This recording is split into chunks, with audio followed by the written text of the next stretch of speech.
تو بالکل اسی طرح اللہ توجہ دلا رہا ہے ہماری کہ ٹھیک ہے تم دنیا کا کاروبار کرو اور تم دنیا کی روٹین زندگی چلاؤ، حرج نہیں، تم دنیا میں دوستیاں کرو، لیکن سب کچھ یہیں انویسٹ مت کر دینا، بلکہ دنیا سے باہر بھی ایک اکاؤنٹ ہے تمہارا، اس میں رقم جمع کراؤ، ابھی وقت ہے، انویسٹ کرو۔ دنیا ختم ہو جائے گی، انسان تو ختم نہیں ہوگا، اس کو تو آخرت میں بھی وہ سب کچھ چاہیے ہوگا جو دنیا میں اس کو چاہیے۔ اس کو آخرت میں رہنے کے لیے جگہ چاہیے، کھانا چاہیے، کپڑا چاہیے، ساتھی چاہیے، تو کچھ وہاں کے لیے بھی فکر کرو، اللہ کے ساتھ انویسٹ کرو، اللہ کے بینک میں تم لگاؤ، اور تم دیکھو تمہیں آخرت میں کیا کچھ ریٹرن ملے گا۔ تمہاری دنیا کی دوستیاں قیامت کے دن کچھ کام آنے والی نہیں ہیں۔ دنیا کا پیسہ وہاں نہیں چلے گا، وہاں تو نیکیوں کی کرنسی ہے جو کہ تم کو جمع کرنی ہے۔ آگے فرمایا، اب اس رب کی عظمت کا ذکر کیا جا رہا ہے کہ جو رب تم کو دعوت دے رہا ہے کہ اس کی راہ میں خرچ کرو، کیا اس کی شان ہے، کتنا کچھ تم کو وہ دے گا، جو اتنی شان والا اور سارے ریسورسز کا مالک ہے، تمام کائنات اس کی ملکیت ہے۔ فرمایا، اللہ الذی خلق السماوات والارض وانزل من السماء ماء فاخرج به من الثمرات رزقا لکم۔ اللہ وہی تو ہے جس نے زمین اور آسمانوں کو پیدا کیا اور آسمان سے پانی برسایا، پھر اس کے ذریعے سے تمہاری رزق رسانی کے لیے طرح طرح کے پھل پیدا کیے۔ وَسَخَّرَ لَكُمُ الْفُلْكَ لِتَجْرِيَ فِي الْبَحْرِ بِأَمْرِهِ وَسَخَّرَ لَكُمُ الْأَنْهَارَ، جس نے کشتیوں کو تمہارے لیے مسخر کیا کہ سمندر میں اس کے حکم سے چلے، اور دریاؤں کو تمہارے لیے مسخر کیا۔ یہ اب سخرہ کی گردان دیکھ رہی ہیں بار بار کہ اس کا احسان مانو، اس کا احسان مانو۔ تم کو دنیا میں بھیجا، تم کو اپنے لیے آخرت کمانی ہے۔ حقیقت ہے کہ کام بڑا مشکل، بڑا بھاری ہے نیک اعمال جمع کرنا۔ جب اتنا بھاری کام تم کو کرنے کو دیا ہے، اتنا کٹھن تمہارا امتحان جب لیا جا رہا ہے، تو اللہ تعالیٰ نے تم کو تمام فکروں سے بے نیاز کر دیا ہے۔ کوئی تم پہ ذمہ داری نہیں ڈالی، سورج طلوع کرنے کی یا چاند کو لے کر آنے کی یا ہواؤں کو چلانے کی یا پھل اگانے کی، ہر فکر سے بے نیاز تمہیں کر دیا ہے کہ تم اپنی توجہ کو اپنے کام پر فوکس رکھنا۔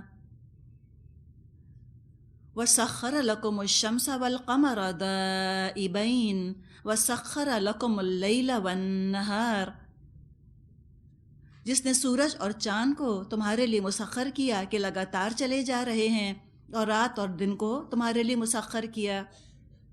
وَآتَاكُم مِّن كُلِّ مَا سَأَلْتُمُوهُ، اور اس نے وہ سب کچھ تم کو دیا جو تم نے مانگا۔ یہاں مانگنے سے مراد ہے تمہاری ضروریات اس نے پوری کر دیں، بلکہ بن مانگے ہی بہت کچھ دیا۔ تم نے کب مانگا تھا سورج، تم نے کب مانگا تھا چاند، اللہ ہی کا کرم، اسی کا فضل، اتنا کچھ اس نے تم کو دے دیا، اور جو تمہاری ضروریات ہیں وہ تم کو دیتا ہے۔ مانگنے سے مراد ضروری نہیں زبان سے مانگنا، مراد ہے جو تمہاری نیڈز ہیں، جو تمہاری باڈیلی نیڈز ہیں، سروائیول کے لیے، زندگی کی بقا کے لیے، جو تمہاری ضروریات ہیں ان سب کا اللہ نے سامان کر دیا۔ تم نے تو آکسیجن نہیں مانگی تھی، اللہ نے پہلے ہی اس کو بنا دیا تمہارے لیے۔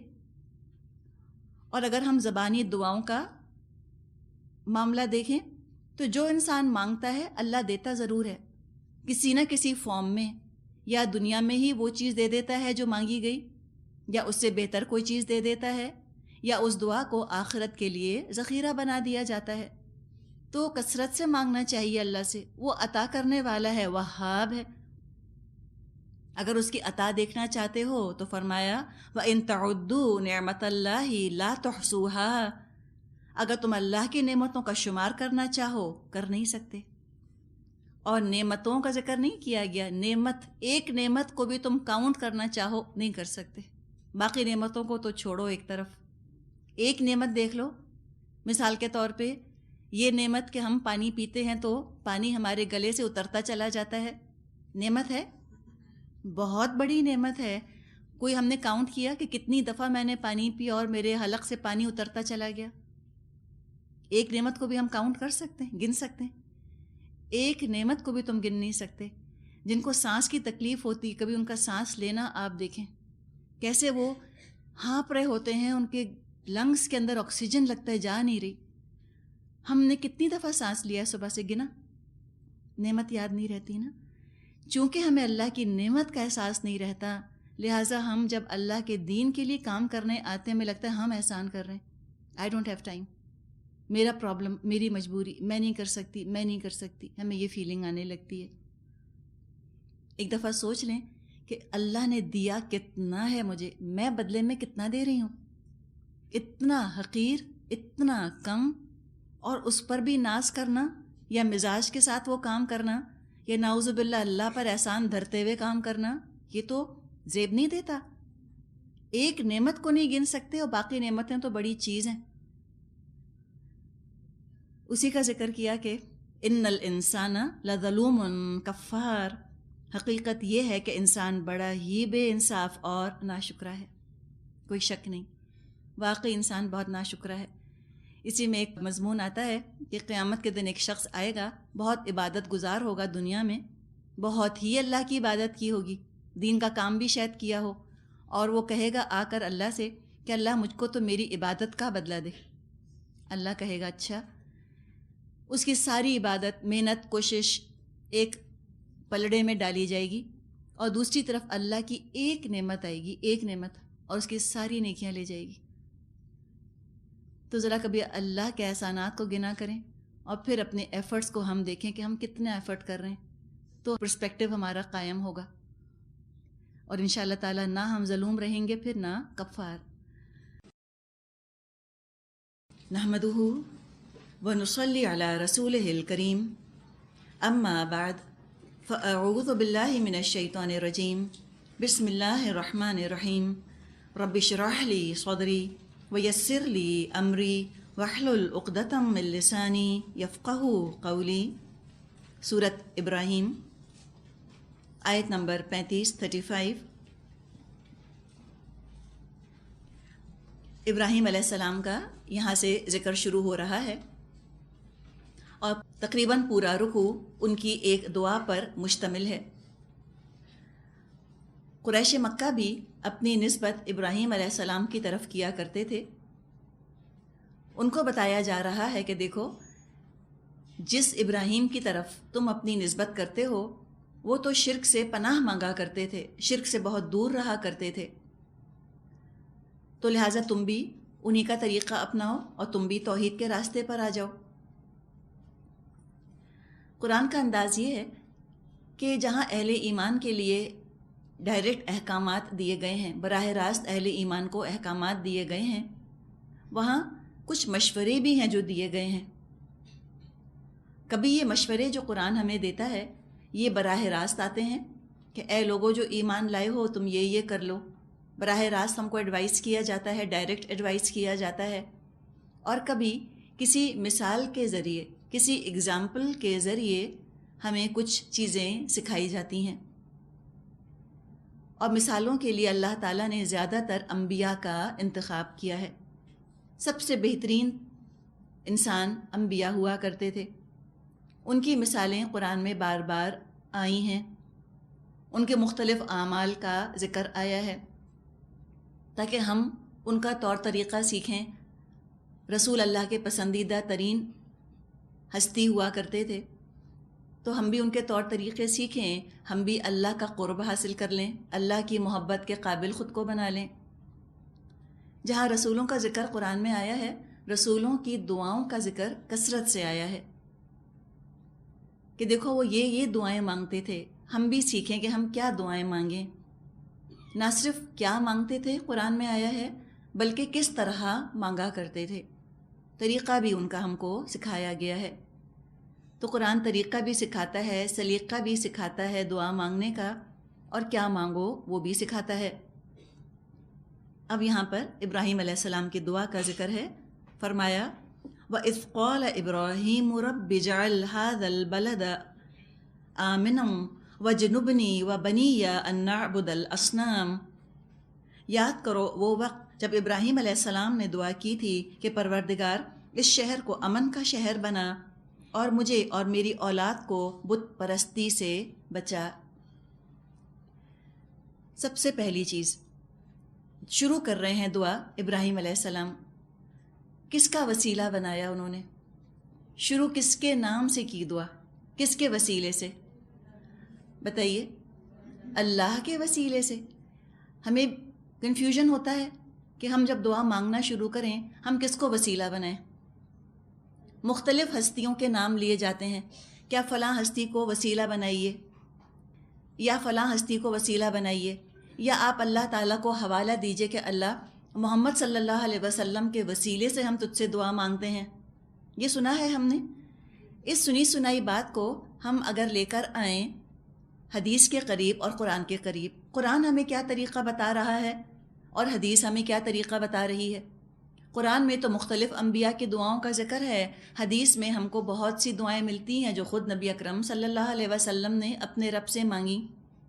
دونوں جگہ قرآن میں بھی اور حدیث میں بھی ہمیں یہ بات مشترک یعنی کامن ملتی ہے کہ دعاؤں کا آغاز اللہ کے نام سے کیا گیا اور کسی اور کا نام ہمیں نہیں ملتا. ابراہیم علیہ السلام چاہتے تو آدم علیہ السلام کے نام کا حوالہ دے سکتے تھے اللہ کو کہ اللہ میں آدم علیہ السلام کے وسیلے سے تجھ سے دعا کرتا ہوں، یا نوح علیہ السلام کے وسیلے سے دعا کرتے کہ اللہ میں نوح علیہ السلام کے وسیلے سے دعا کرتا ہوں. لیکن ہمیں یہ بات نہیں ملتی. اسی طرح نبی اکرم صلی اللہ علیہ وسلم اگر یوں دعا کرتے کہ اللہ میں ابراہیم علیہ السلام کے وسیلے سے تجھ سے دعا کرتا ہوں تو ہم بھی کرتے. یا نبی اکرم صلی اللہ علیہ وسلم ہمیں سکھاتے کہ تم جب دعا کرو تم میرے وسیلے سے مانگنا. سر آنکھوں پر ہوتی ہماری بات. ہم 100 دفعہ اسی طرح دعا کرتے، دل کی خوشی دل کی رضا سے ہم یوں دعا کرتے. کیوں کرتے؟ اس لیے کہ اللہ کے رسول نے ہمیں سکھایا ہوتا کہ تم جب دعا شروع کرو تم اللہ سے کہو کہ اللہ محمد صلی اللہ علیہ وسلم کے وسیلے سے ہم تجھ سے مانگتے ہیں. ہم یوں دعا کرتے. اگر نہیں کرتے، اس لیے نہیں نعوذ باللہ کہ اللہ کے رسول کی محبت یا عقیدت یا عظمت ہمارے دل میں نہیں ہے، اللہ نہ کرے ایسا کبھی ہو. اس لیے نہیں کرتے کہ اللہ کے رسول کی محبت ہے، آپ کی عظمت ہے. چونکہ ہم آپ کی تعمیل، آپ کی اطاعت، آپ کی تعظیم کرنا چاہتے ہیں، لہٰذا ہم آپ کے طریقے کو اپنے لیے کافی سمجھتے ہیں اور ہم شروع میں آپ کے وسیلے سے دعا نہیں کرتے. بعض لوگ کہتے ہیں کہ آپ نے برائے عاجزی اپنا نام نہیں کہا کہ تم میرے نام سے مانگو، موڈسٹی کی وجہ سے آپ نے یہ بات ہم کو نہ بتائی. تو نعوذ باللہ اگر ہم نے یہ گمان کیا اللہ کے رسول کے بارے میں تو ہم نے ان کا صحیح اندازہ نہ لگایا. اگر عاجزی یا موڈسٹی کی وجہ سے یہ ہوتا تو پھر آپ ہمیں درود کا بھی نہ بتاتے. لیکن آپ نے ہمیں بتایا ہے کہ تم جب دعا مانگنی شروع کرو تو پہلے مجھ پر درود بھیجو، پھر دعا مانگو، پھر آخر میں دوبارہ درود بھیجو. جو بغیر درود کے، بغیر اللہ کی حمد اور ثنا کے دعا شروع کی جاتی ہے ایک طرح سے وہ معلق رہتی ہے، سسپینڈڈ رہتی ہے. اور جب شروع میں اللہ کی حمد اور ثنا کی جائے اور اللہ کے رسول پر درود بھیج کر پھر دعا کی جائے، اس دعا کی قبولیت کے امکانات، اس کے چانسز بڑھ جاتے ہیں. تو ہم تو سنت کو سامنے رکھ کر کام کریں گے، نہ کہ سنی سنائی بات کو سامنے رکھ کے. یہاں بھی ہم دیکھ رہے ہیں ابراہیم علیہ السلام اللہ تعالیٰ سے دعا کر رہے ہیں اور اللہ کے نام سے، اس کی حمد اور ثنا سے دعا کا آغاز کر رہے ہیں. سورۃ الاعراف میں بھی اللہ تعالیٰ نے فرمایا ہے کہ فَلِلَّهِ الْأَسْمَاءُ الْحُسْنَى، اللہ ہی کے لیے ہیں تمام خوبصورت نام. فَادْعُوهُ بِهَا، تو تم اللہ کو ان ناموں کے حوالے سے پکارو. اگر آپ کو مغفرت چاہیے تو پکاریں یا غفور. اگر کسی عیب کو ڈھانکنے کی دعا کرنی ہے تو دعا کریں اللہ سے یا ستار، اس کے شان ستاری کا حوالہ دیں. رزق مانگنا ہے اللہ سے تو یا رزاق کہہ کر اللہ سے دعا کریں. تو اللہ کو اللہ کے ناموں سے پکاریے اور پھر دعا شروع کیجیے. اور یہ بڑا ہی فطری، بڑا ہی نیچرل طریقہ ہے. کوئی ہم سے کچھ مانگے اور بیچ میں بار بار ہمارا نام لے تو لحاظ آتا ہے نا انسان کو زیادہ. جیسے بچے فرمائش کرتے ہیں تو بار بار وہ امی امی بولتے ہیں بیچ میں. جب وہ بار بار ماں کو پکارتے ہیں اور ماں کا نام بار بار لیتے ہیں تو ماں کو پیار بھی زیادہ آتا ہے. بالکل اسی طرح جب ہم اللہ کو پکارتے ہیں اور بیچ میں اللہ کو اس کے ناموں کا ہم حوالہ دیتے ہیں تو انشاءاللہ تعالیٰ امید ہے کہ اللہ کی رحمت اور اس کی جو شان وہابی ہے، عطا کرنے والی شان، یقیناً اس کے اندر جوش آئے گا. تو وہی دعا کر رہے ہیں. یہ اس وقت آپ دعا مانگ رہے ہیں کہ جب آپ اسماعیل علیہ السلام کو اور بی بی ہاجرہ کو مکے میں چھوڑ کر جا رہے تھے. ابھی خانہ کعبہ کی تعمیر نہیں ہوئی تھی، صرف بی بی ہاجرہ اور ننھے اسماعیل کو یہاں مکے کی وادی میں تنہا چھوڑ کر جا رہے تھے. تو یہ دعا کی، اور اس وقت سورہ بقرہ میں جو ہم نے دعا پڑھی تھی وہ خانہ کعبہ کی تعمیر کے وقت جو دعا مانگی تھی اس کا ذکر آیا ہے. یعنی یہ بات سامنے آ رہی ہے کہ ایک نیکی کا کام کرتے ہوئے یا نیکی کرنے کے بعد جب دعا مانگی جاتی ہے تو قبولیت کا چانس بہت بڑھ جاتا ہے. کوئی نیک کام کر کے انسان دعا کرے، یقیناً دعا کے اندر اثر میں اضافہ ہوتا ہے. اب وہ دعا کر رہے ہیں کہ اللہ اس شہر کو امن کا شہر بنا دے. اب آپ سوچیں، ننھے سے اسماعیل ہیں اور بی بی ہاجرہ ہیں، لق و دق میدان میں ان کو چھوڑ کے جا رہے ہیں. کوئی وہاں پر آبادی نہیں، کوئی وہاں پر ہریالی نہیں، کوئی زندگی کے آثار نہیں. اس لق و دق میدان میں مکے کی وادی میں آپ چھوڑ کر جا رہے ہیں. کیا ان کی کیفیت ہوگی؟ بہرحال باپ ہیں، بہرحال شوہر ہیں. تو پہلے تو فرمایا کہ اللہ اس کو بلد بنا دے. حالانکہ وہ شہر تھا نہیں، شہر کیا کچھ بھی نہیں تھا وہاں پر. خانہ کعبہ بھی موجود نہیں تھا. خانہ کعبہ جس جگہ بنانا تھا ایک چھوٹا سا ٹیلا سا تھا، ہلک جیسے ہوتا ہے نا، زمین ابھری ہوئی ہوتی ہے، ایک ابھار سا تھا زمین میں اور کچھ نہیں تھا. روایات میں آتا ہے کل وہاں پر بس ایک درخت تھا جو کہ اگا ہوا تھا.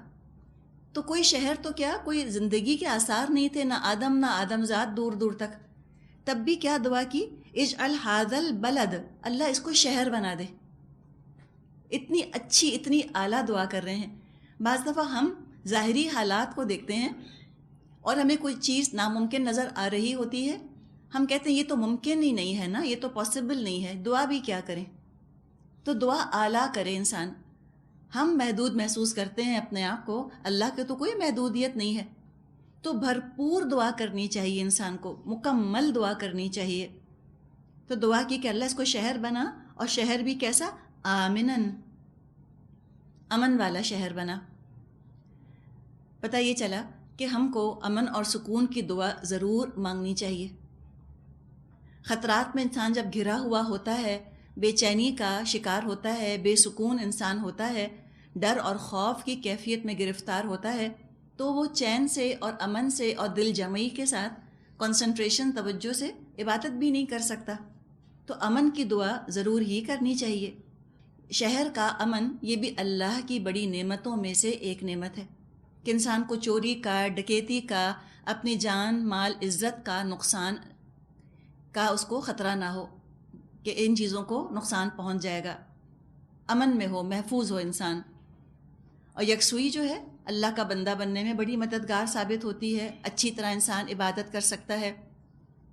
خود اپنی کیفیت آپ نوٹ کر سکتی ہیں کہ آپ کو اطمینان ہے کہ سارے دروازے بند ہیں، سب لوگ گھر کے اندر ہیں، آپ چین سے نماز پڑھ رہی ہیں. اب اگر نماز پڑھنے کھڑی ہوں اور کھٹکا سا ہو، ایک دم خیال آتا ہے پتہ نہیں کون آ گیا اندر، سارا کنسنٹریشن ختم ہو جاتا ہے عبادت میں سے. تو یہ بیرونی چین، بیرونی امن، یہ انسان کے اندرونی امن میں بھی مددگار ثابت ہونے والی چیز ہے. تو دعا کی کہ اللہ اس شہر کو امن کا شہر بنا دے. یعنی دنیا کی بہتری مانگی، ربنا آتینا فی الدنیا حسنتاً، اے اللہ ہم کو تو دنیا میں بھی بھلائی دے، امن دے، چین دے. اللہ آزمائشوں سے، خطروں سے، دکھ تکلیف سے اللہ ہمیں بچائے. شہر بھی ہمارے ایسے ہوں جہاں پر امن اور چین ہو. اور دعا کی وجنبنی وبنی ان نعبد الاصنام، اور اللہ تو بچا لے مجھے اور میرے بیٹوں کو کہ وہ بتوں کی عبادت کریں. بت پرستی سے اللہ تو ہمیں بچا لے. اصنام صنم کی جمع ہے، صاد نون میم. صنم کہا جاتا ہے ایسے بتوں کو جن کی شکل ہو، انسانی شکل میں ہو یا کسی جانور کی یا کسی پرندے کی شکل میں جو بت ہوتا ہے اس کو صنم کہا جاتا ہے. ایسی پوجی جانے والی چیز جس کی کوئی شکل ہو. صنم کے ساتھ ایک اور لفظ قرآن میں استعمال ہوا ہے، وثن. اصنام اور اوثان، سورہ حج میں بھی ہم یہ لفظ پڑھیں گے. وثن واو ثا نون. وثن بھی